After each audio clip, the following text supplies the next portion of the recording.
we have seen so many drones you have brought here from so long, and our students as well as we enjoyed the flying the drone, everything. So many types of drone, starting from the drone and agriculture drone. So many types. We have learned a lot. Our students have learned a lot.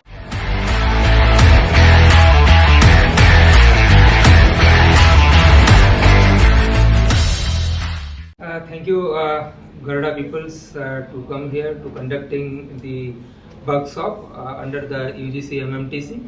So, on behalf of the coordinator of the workshop, I am very thankful to Garuda Space to conducting a wonderful workshop. In this workshop, our students learn a lot of things. They enjoy a lot by flying the drones, as well as we have all the faculty who attended this course. They just interacted to the Garuda peoples and discussed some research problems with them, and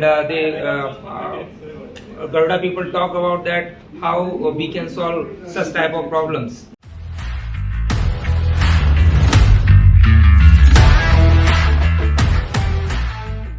As India is agriculture based country, therefore Garuda is playing a very important role in the agriculture field in India. So we in future we will provide the much more solutions for the agriculture field in collaboration with Garuda as well.